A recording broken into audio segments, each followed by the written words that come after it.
যৌবন বড় রঙ্গ, যৌবনে ধর্ম, যৌবনে প্রতিষ্ঠা, যৌবনে আভিজাত্য, যৌবনে সম্মান, সবই একসঙ্গে যৌবনেই আসে।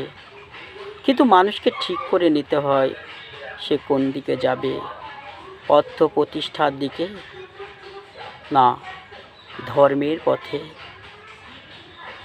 ওরে মন, অসৎ সঙ্গ ছাড়, সৎ সঙ্গ ধর। শাস্ত্র কি বলছে? সৎসঙ্গ ছাড়িয়া কইলা অসৎ বিলাস, সেই কারণে লাগে মোর কর্মবন্ধ ফাঁস। সৎ সঙ্গ ত্যাগ করে অসতের সঙ্গ নিয়েছিলাম, তাই তো সমস্ত কর্মবন্ধন আমাকে চারদিক থেকে অক্টোপাসের মতো আঁকড়ে ধরল। বিষয় ও বিষম বিষ, সত্য খাইনু বিষয় বিষ। এই বিষয় বিষের মধ্যে ঢুকে গিয়ে এই বিষ পান করতে শুরু করলাম। অমৃত সারিয়া গৌর কীর্তন রসে মগন না হইনু, কেনই বা আছো এ প্রাণ কিসু লাগিয়া। গৌরের এই অমৃত রস কেন পান করলাম না? কিসের জন্য এই প্রাণ আমি ধরে আছি? ঐশ্বর্য প্রতিষ্ঠা তো সুখ দিতে পারছে না।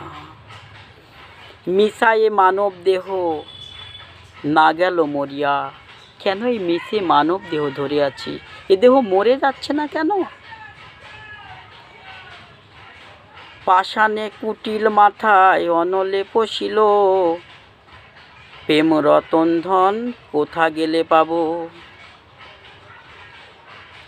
আজ যৌবন তো চলে গেছে, অর্থ প্রতিষ্ঠা আমাকে কি দেবে? তাই অনলে মাথা টুকছে আর বারবার বলছে, এই প্রেম রতন ধন কোথা গেলে পাবো। যৌবন চলে গেলে তো এই প্রেম রতন ধন পাওয়া যাবে না।